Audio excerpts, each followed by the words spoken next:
Hey everyone, you're off the clock with me, Steve. Just me today. Trish is traveling. I'm holding down the fort. I promised her I would not bore everyone with labor market details for 12 minutes. But that's not true. I will attempt to, well, I won't try to bore you and I won't go 12 minutes, but we do need to talk a little bit about the labor market today.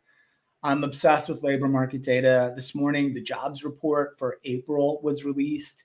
Hopefully you saw it, but if you didn't, here are the headlines. 428,000 more jobs added in the US. Unemployment down to 3.6%. That is 0.1% off of the pre-pandemic unemployment rate, which was 3.5% back in February of 2020.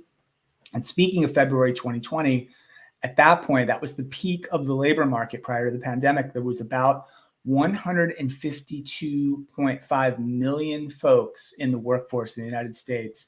We are now, as of April of this year, at 151.3 million. So about 1.2 million jobs shy of the high prior to the pandemic. At the current pace of job growth, all the jobs lost, at least by numbers, during the pandemic will be recovered probably by about June or perhaps July, which is kind of incredible if you look at the pace of recovery of those tens of millions of jobs that were lost at the beginning of the pandemic. And wages are up 5.5% year over year, which sounds great, except inflation is about 8.5% year over year. So even though most folks are seeing acceleration in wages at all levels of the wage scale, we're not really keeping up with inflation. That's going to be a challenge moving forward. And I think we're seeing some of that challenge play out in the craziness that's been happening in the capital markets lately. But last thing, though, on labor market data, a few days ago, the March job openings and labor turnover summary came out, which is my favorite report. Two record numbers again in this report: 11.5 million open jobs, all-time record; 4.5 million quits, all-time record again. There's been 4 million people voluntarily quitting their jobs in the US for something like 10 or 12 months in a row. It's crazy. And the open jobs continue to hover at or exceed the all-time record. There's about 5, 6, maybe even 7 million more jobs open than there are officially unemployed persons to fill them. I got to believe if you're out there trying to fill jobs right now, it's got to be super difficult. And I'm not doing that. I'm not looking to fill jobs, but I was on the other end of someone trying to fill some roles. I think these were consultant, maybe even contract roles, but not permanent roles, but still positions that need to be filled. I got contacted the other day on LinkedIn by an email from a recruiter. It was a very professional email. Everything about it was nice. It was, that's what they do, right? The recruiters are trying to fill roles. But as I read the email, and the thing that struck me about this particular outreach from a recruiter who I do not know about these were the technical contracts. And there were 3 roles I think she was trying to fill. 2 of the 3 were fully on-site roles. Again, they're technical kind of software implementation kinds of roles. And I sort of get why being in person and on site for those types of jobs is really important. I used to do that kind of work a lot years and years ago, and it was always done in person, although back then we weren't even considering hybrid or remote work for those kinds of roles. But the 2 of the 3 were fully on-site, as indicated in her message. So that was interesting. The second thing I thought was interesting is, even though a keyword or 2 maybe would have matched on my profile, like deep in the recesses of my job history, some of the skills and technical requirements for these roles, I haven't done that kind of work in over 10 years. It's probably closer to 15. It's been forever. And if you really looked at my LinkedIn profile, you would have figured that out. Like, I haven't done that type of work in so long. And next I kind of thought, well, wait a minute, why is she like hitting me? Why did my name come up in her search?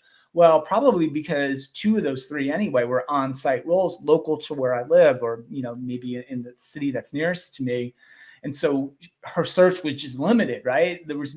She found a keyword and she had to find somebody who was within X miles of where these jobs were. And so now she's hitting up me, someone who's clearly A, not interested for these roles, but B, certainly not qualified to do them at this point in my career. And then, so again, just a showcase of how if you're going to force people to go work in a physical work location, you are drastically limited your talent pool. It's just math. It's simple. And the last thing that was just maybe my hang up, but the very last end of her LinkedIn in-mail message was, please send me a current resume, which just baffles me and frustrates me, and at some level infuriates me that when you get found on LinkedIn or contacted on LinkedIn by a recruiter who you do not know, especially who then wants me to go to the trouble of creating, and like I had a resume. I haven't had a resume in I don't even know how long, probably the same 15 years. And then the thought that you could actually sum up 30 plus years of working experience and all the places you've worked and all the projects and all the 1,000 podcasts and 2,000 articles and 500 of these nonsense shows, right? And then craft that onto 1 or 2 pieces of paper to send to somebody, I think is obscene and ridiculous. And if you're still asking people, especially like senior career level people, for resumes, I don't know what's wrong with you. So, all right, there's my rant. That's my labor market rant. There's my LinkedIn rant. Let's talk about something a little bit more fun.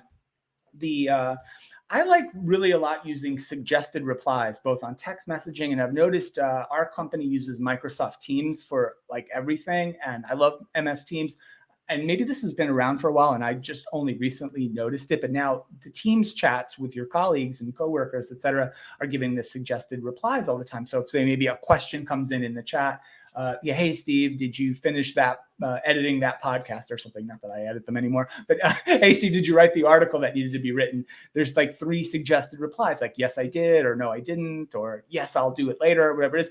I'm trying to figure out, and I haven't done it yet. I would like to have an entire day-long conversation with someone, whether it's text chat or Teams chat or Slack maybe does it, I don't know, just using suggested replies only, like never actually typing anything out or creating an original thought in my head. I think that's probably possible the way the AI and the suggestions are getting so good.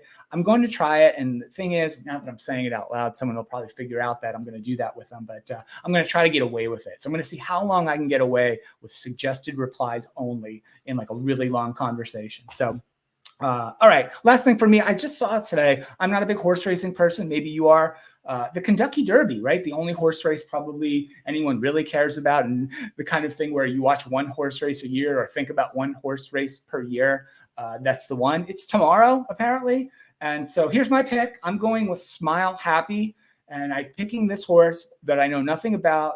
The name is okay, that's fine, but I actually was on a website which showed you, I think it's the Kentucky Derby website itself, KentuckyDerby.com. You can see the color of the jockey silks that the jockey will be wearing, who's riding each horse. And I kind of like the look of the silks of the jockey, whose name I don't remember, who's riding Smile Happy. Smile Happy opened up at 20-1. It's now been bet down to 15 per 1, probably because of the cool jockey silks that jockey will be having. So that's my bet. I'm not sure I can actually legally bet on it here in North Carolina. I'll try to figure that out before tomorrow. So Smile Happy is my pick officially, for the record. Okay, last thing, we posted a really cool podcast this week. Our guest was Maya Smith from Born This Way Foundation. She's the executive director there. It's all about mental health. It's Mental Health Month in May, so it's really good timing for that podcast. It was really, really great conversation about all the resources Born This Way Foundation makes available for folks to not only help people, but help recognize when people in your life, whether it's children, friends, family members, just anybody, coworkers, that they might be struggling with their mental health. And it gives you some tools and resources to help better understand if that's really occurring in someone in your life, and also to help some advice and resources about how you can best help them. So really good conversation, really important topic. And thanks to Maya Smith and Born This Way Foundation for joining us. You can listen to that show as well as all the other media properties on the HR Happy Hour Network, all the podcasts, all these videos, all the workplace minutes that run on the Alexa device, everything. It's all at hrhappyhour.net. So thanks so much for joining me today. We'll see you next week. Patricia and I are both on the road next week in different places. I'm not sure how we're going to work out these shows. We'll figure it out, but come back and see us on Monday, and have a great weekend, everyone. Smile Happy to win the Kentucky Derby. Have a great day.